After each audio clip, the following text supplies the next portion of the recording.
Hello everyone. आज हम बात करेंगे इकोनॉमिक एंड रिसोर्स ज्योग्राफी, जो कि मोहनलाल सुखाड़िया यूनिवर्सिटी के बीए पार्ट सेकंड का सेकंड पेपर है।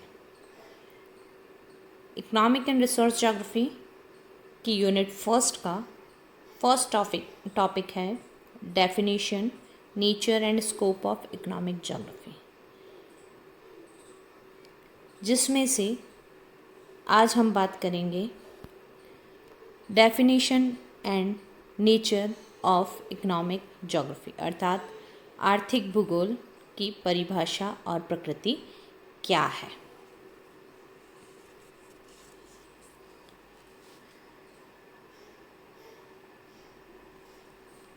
जैसा कि हम सब जानते हैं कि भूगोल से ही ज्ञान विज्ञान की उत्पत्ति हुई, इसलिए भूगोल को विज्ञानों की जननी कहा जाता है। अर्थात सभी सामाजिक एवं प्राकृतिक विज्ञानों की उत्पत्ति भूगोल से मानी जाती है। Geography is the mother of sciences कहा जाता है। भूगोल ही एकमात्र ऐसा विषय है जिसका संबंध समान रूप से प्राकृतिक विज्ञानों एवं सामाजिक विज्ञानों से है, क्योंकि मानव ने भूतल के भौतिक परिवेश मीन्स फिजिकल एनवायरनमेंट और नवनिर्मित सांस्कृतिक परिवेश कल्चरल एनवायरनमेंट में विकास करके भविष्य के निर्माण का मार्ग प्रशस्त किया। और जब ये तीनों भौतिक परिवेश, सांस्कृतिक परिवेश और फ्यूचरिस्टिक जो एस्पेक्ट है, ह्यूमन के इन तीनों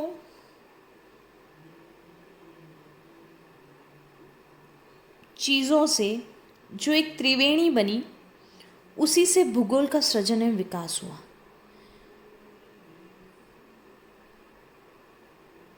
क्योंकि प्राकृतिक और मानवीय जो भी दशाएं हैं वह इन तीनों के अंदर पूर्णतः समावेशित हैं और भविष्योन्मुखी विचार और कार्य इससे प्रेरित हैं। प्राकृतिक एवं मानवीय दशाओं का अध्ययन सामान्यतः दो विषयों में ही किया जाता है, पहला प्राकृतिक विज्ञान और दूसरा सामाजिक विज्ञान। और भूगोल सामाजिक विज्ञान की एक महत्वपूर्ण शाखा है, जिसका पुनः वर्गीकरण दो रूपों में होता है, भौतिक भूगोल और मानव भूगोल। भौतिक भूगोल, जैसा कि हम जानते हैं, भूगोल से सामान्यतः तात्पर्य भौतिक भूगोल से लगाया जाता है, जिसमें पृथ्वी और पृथ्वी से संबंधित सभी चीज़ों का अध्ययन किया जाता है। इसे भी वापस से कई भागों में बांटा गया है, भूआकृति भूगोल, जलवायु भूगोल, समुद्र विज्ञान, भूगर्भ विज्ञान आदि। और दूसरा पहलू है मानव भूगोल। मानव भूगोल के अंतर्गत जब उसकी आर्थिक क्रियाओं का अध्ययन किया जाता है तो वह आर्थिक भूगोल कहलाता है। तो भूगोल का जो वर्गीकरण भौतिक भूगोल और मानव भूगोल में किया गया, और मानव भूगोल का पुनः जब वर्गीकरण किया गया तो उसमें से आर्थिक भूगोल एक प्रमुख विषय के रूप में उभरा। अतः हम कह सकते हैं कि आर्थिक भूगोल मानव भूगोल की ही एक महत्वपूर्ण शाखा है।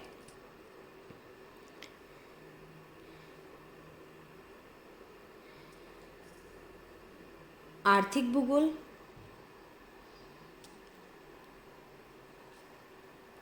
विश्व के विभिन्न क्षेत्रों के आर्थिक तंत्र जैसे कृषि, पशुपालन, खनन, उद्योग, आर्थिक विकास की प्रक्रिया, विकास स्तर तथा उससे संबंधित भूवैचारिक संगठन का अध्ययन करता है। आर्थिक भूगोल का मुख्य संबंध जो प्रारंभ में था मनुष्य के भोजन, कपड़े और आराम की आवश्यकता पूर्ण करने के लिए जो भी मानव उत्पादन की प्रक्रिया अपनाता था उसका अध्ययन करना होता था, परंतु वह धीरे धीरे उसका विषय क्षेत्र बढ़ता गया। आर्थिक भूगोल का विकास प्रथम विश्व युद्ध के उपरांत तीव्र गति से हुआ तथा 20वीं सदी के तृतीय दशक में यह भूगोल की एक स्वतंत्र शाखा बन गया। इससे पूर्व आर्थिक क्रियाओं का अध्ययन वाणिज्य भूगोल में किया जाता था, जिसका जन्म सबसे पहले 1862 में एंड्री द्वारा लिखित विश्व भूगोल पुस्तक द्वारा हुआ, जिसमें मुख्यतः विभिन्न देशों के व्यापार संबंधी आंकड़ों एवं तथ्यों का संग्रहण था। तो हम कह सकते हैं कि आर्थिक भूगोल की प्रमुख जो जन्म है वो वाणिज्य भूगोल में के रूप के अंतर्गत हुआ, और वाणिज्य भूगोल में भी सर्वप्रथम आर्थिक भूगोल से संबंधित जो संकल्पना है वो एंड्री की बुक विश्व भूगोल में 1862 में दी गई।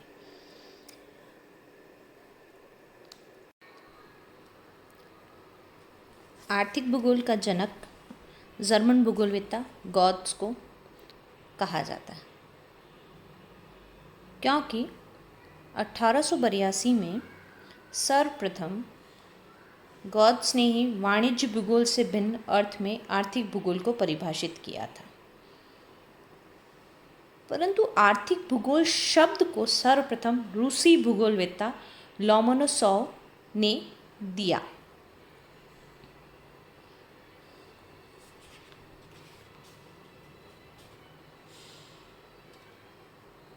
इस प्रकार आर्थिक भूगोल का जनक जर्मन भूगोलवेत्ता गोत्स को, जबकि इसका सर्वप्रथम संकल्पना का प्रतिपादक एंड्री को और शब्द रूसी भूगोलवेत्ता लोमोनोसोव को श्रेय किया जाता है। अब हम बात करें मीनिंग ऑफ इकोनॉमिक ज्योग्राफी। आर्थिक भूगोल से अर्थ क्या है? तो विभिन्न आर्थिक क्रियाओं का भौगोलिक संदर्भ में अध्ययन करने वाला जो भी विज्ञान या विषय है वो आर्थिक भूगोल कहलाता है। अर्थात आर्थिक क्रियाओं को जब भी भौगोलिक संदर्भ में अध्ययन किया जाएगा तो वो आर्थिक भूगोल का विषय होगा। इसीलिए आर्थिक भूगोल को जियो इकोनॉमिक्स, भू अर्थ विज्ञान और जियोनॉमिक्स भी कहा जाता है।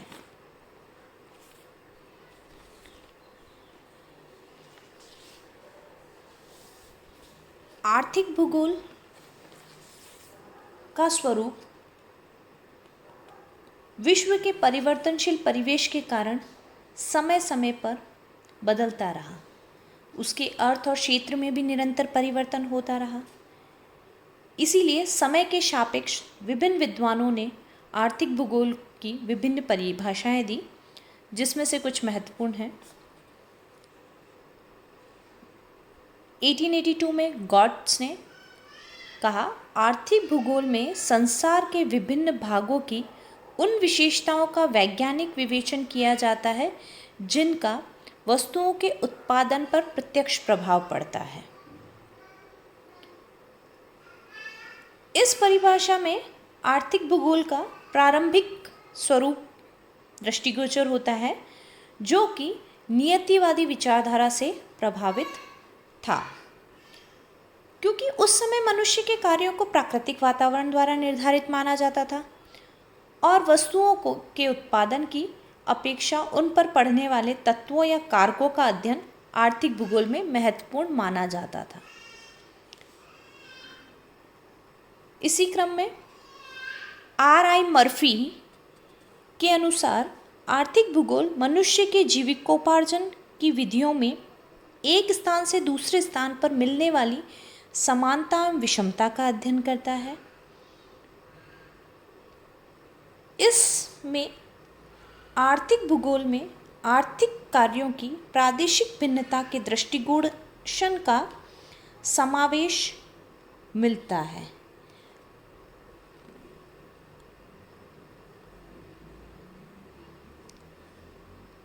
अर्थात आर्थिक क्रियाओं के अध्ययन में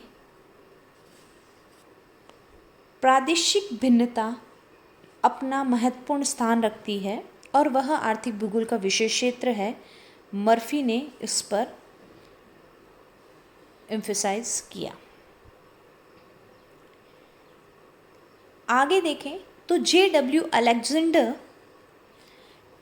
ने आर्थिक भूगोल भूतल पर मानव के आर्थिक कार्यों की प्रादेशिक भिन्नता का अध्ययन करता है और मानव के यह कार्य धन के उत्पादन, विनिमय तथा उपभोग से संबंधित होते हैं, ऐसा कहा।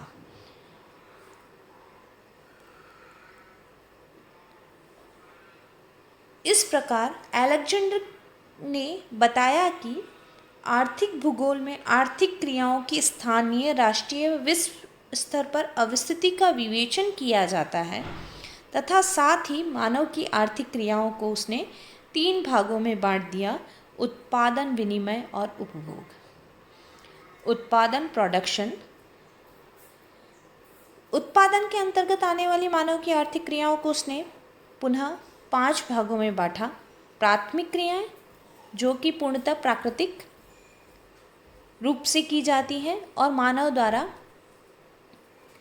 प्रकृति पर पूर्णतः निर्भर होती है, जैसे निर्वाहन कृषि, पशुचारण, वानिकी, खनन और मत्स्यन। द्वितीयक क्रियाएं, जो प्राइमरी एक्टिविटी है, प्राथमिक क्रियाएं हैं, उससे निर्मित या उससे उत्पादित पदार्थ में कुछ परिवर्तन कर और नए अधिक उपयोगी पदार्थ बनाने की जो भी क्रियाएं होंगी वो द्वितीयक क्रियाओं में आएंगी, जैसे उद्देश्यपरक कृषि, व्यापारिक पशुपालन और जितने भी उद्योग और विनिर्माण क्षेत्र हैं वो। तृतीयक क्रियाओं में प्राथमिक और द्वितीयक क्रियाओं को पूर्ण करने के लिए जो भी सेवाएं, व्यापार, परिवहन एवं संचार आदि की क्रिया होंगी वो सब तृतीयक क्रियाएं कहलाती हैं। चतुर्थक क्रियाएं उपरोक्त तीनों क्रियाओं हेतु सहयोगी के रूप में वित्त, स्वास्थ्य, मनोरंजन, शिक्षा, प्रशासनिक सेवाएं और सरकारी नौकरशाही जैसी आर्थिक क्रियाएं चतुर्थक क्रियाएं कहलाती हैं। और जब उच्च स्तरीय प्रबंधन एवं कार्य प्रशासनिक स्थिति और वैज्ञानिक शोध और विकास की जो भी सेवाएं होंगी उसे पंचम क्रियाओं में डाला गया है। दूसरा, विनिमय, एक्सचेंज। इसके अंतर्गत परिवहन, वितरण की सेवाएं आती हैं, जो कि उत्पादित माल को उपभोक्ता तक पहुंचाने का कार्य करती है, जिसमें माल भाड़ा परिवहन, परस्पर संपर्क या दूरसंचार की सेवाएं, विचारों का विनिमय, सवारी परिवहन, गोदाम, खुदरा व थोक व्यापार आदि आते हैं। तीसरा, उपभोग। मनुष्य द्वारा आवश्यकताओं की पूर्ति हेतु व्यापार, वस्तु या सामान एवं सेवाओं का जो उपयोग किया जाता है वह उपभोग में आती हैं। इस प्रकार अलेक्जेंडर ने उत्पादन, विनिमय और उपभोग को आर्थिक क्रियाओं का 3 वर्ग बनाते हुए उसे स्थानीय, राष्ट्रीय, विश्व स्तर पर अवस्थिति की विवेचना की और उसे आर्थिक भूगोल का क्षेत्र बताया। इसके बाद DM स्मिथ ने कहा कि आर्थिक भूगोल आर्थिक प्रक्रियाओं की स्थानिक अभिव्यक्ति का अध्ययन है जो वैकल्पिक स्थानों में वैकल्पिक उद्देश्यों हेतु संसाधन का आवंटन करता है। इसमें स्मिथ ने भूगोल कौन कहाँ क्या पाता है और कैसे का अध्ययन करने वाला विषय बना दिया आर्थिक भूगोल को, जिससे भूगोल में कल्याणकारी दृष्टिकोण को समाज कल्याण की सामाजिक आर्थिक प्रारूप की संकल्पना के रूप में परिभाषित किया है मिस्टर स्मिथ ने। इस प्रकार आर्थिक भूगोल निरंतर अपने स्वरूप में गतिशील विषय रहा है और इसकी प्रकृति का अभिन्न अंग एक गतिशीलता बन गया। अब हम बात करते हैं कि आर्थिक भूगोल की प्रकृति कैसी है। आर्थिक भूगोल की अगर प्रकृति की हम बात करें तो हम कुछ बिंदुओं के रूप में इसका अध्ययन कर सकते हैं। जैसे पहला, पृथ्वी तल का विज्ञान। सर्वविदित है कि भूगोल पृथ्वी तल का विज्ञान है और पृथ्वी तल से अभिप्राय उस समस्त भूभाग से है जिसका प्रत्यक्ष या परोक्ष प्रभाव मानव पर पड़ता है। और आर्थिक भूगोल में भी पृथ्वी तल से आशय उस भूभाग से है जिसका प्रत्यक्ष व परोक्ष प्रभाव उसकी संपूर्ण आर्थिक क्रिया पर पड़ता है। सभी प्रकार के आर्थिक व्यवसाय भूतल पर ही संचालित होते हैं। इसमें समस्त स्थल खंड एवं जल भाग, भूगर्भ में स्थित खनिज पदार्थ, वायुमंडल की निचली परत, पृथ्वी के अतिरिक्त सौरमंडल से इसके संबंध, जिसमें विभिन्न आर्थिक क्रियाएं अप्रत्यक्ष रूप से प्रभावित होती है, वह भी इसमें सम्मिलित है। इस प्रकार पृथ्वी तल अपने में एक व्यापक अर्थ को समाविष्ट करते हुए माना गया है आर्थिक भूगोल में।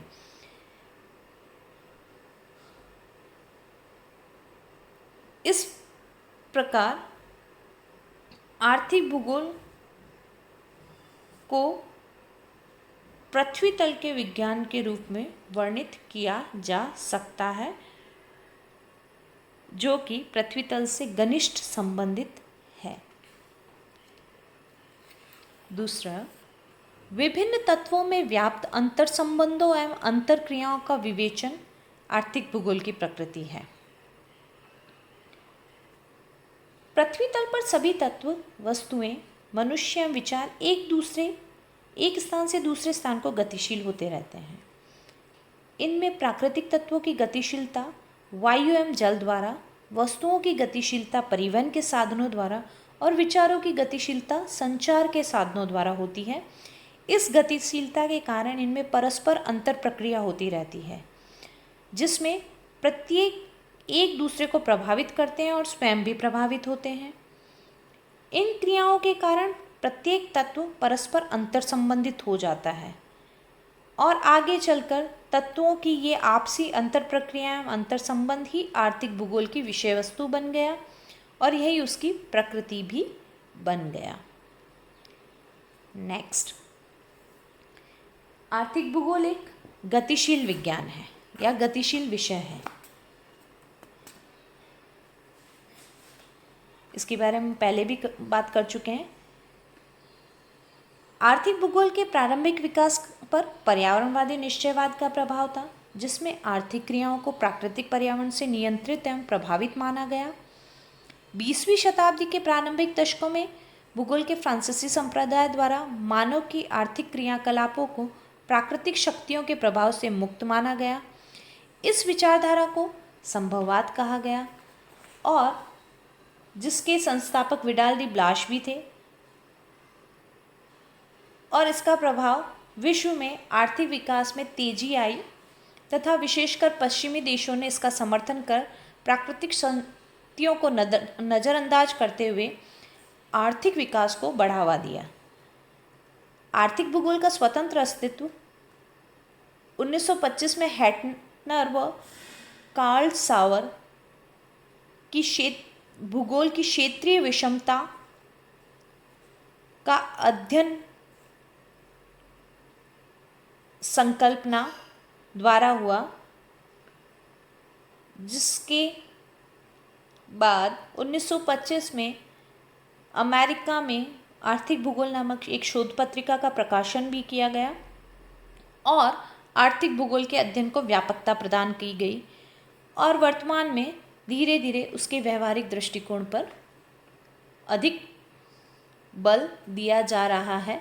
अतः इस प्रकार आर्थिक भूगोल एक गतिशील विषय है जिसमें मानव के संपूर्ण विकास के साथ साथ विषय क्षेत्र में भी नवीन रूप प्राप्त होता जा रहा है। नेक्स्ट है आर्थिक भूगोल प्रादेशिक समाकलन का विज्ञान है। प्रादेशिक समाकलन या विशिष्टता से आशय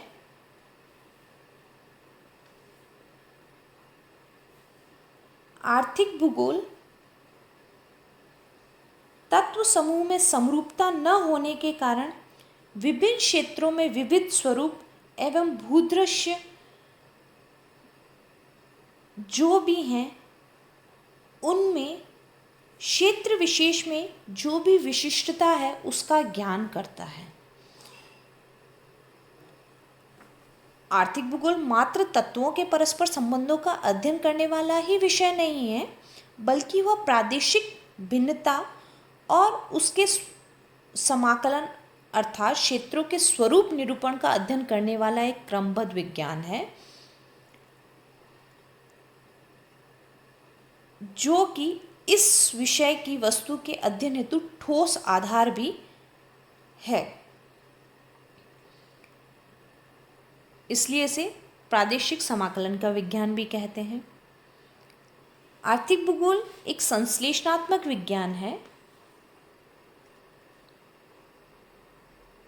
ऐसा इसलिए कहा गया क्योंकि मौलिक रूप से आर्थिक भूगोल एक संश्लेषणात्मक विज्ञान है, क्योंकि इसके अंतर्गत प्रदेश विशेष के विविध तत्वों तथा अंतर प्रक्रियाओं द्वारा जनित समग्र स्वरूप का समाकलन किया जाता है।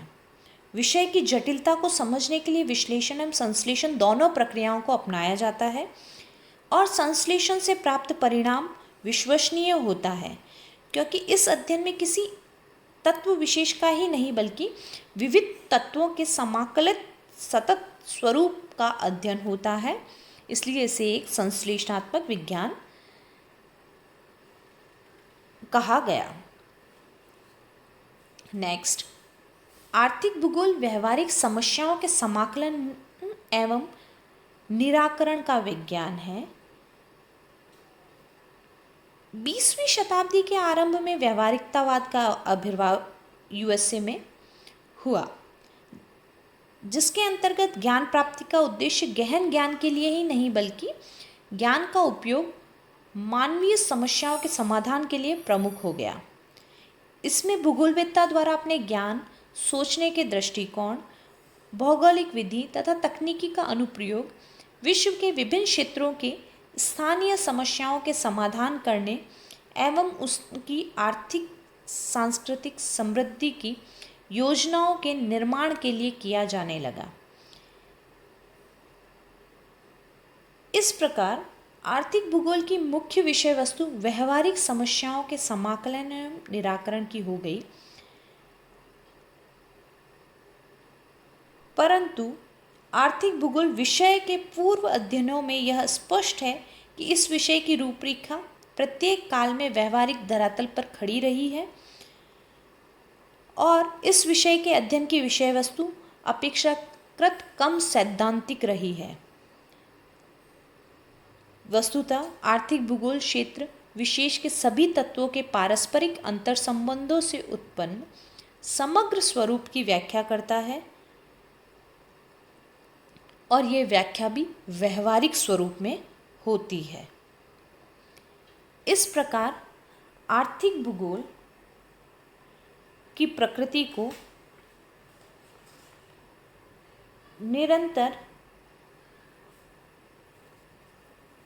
नए स्वरूप में मानवीय विकास और आर्थिक विकास के साथ देखा जा सकता है। तो हम इसके आगे आर्थिक भूगोल के विषय वस्तु के बारे में अगले लेक्चर में पढ़ेंगे। Thank you.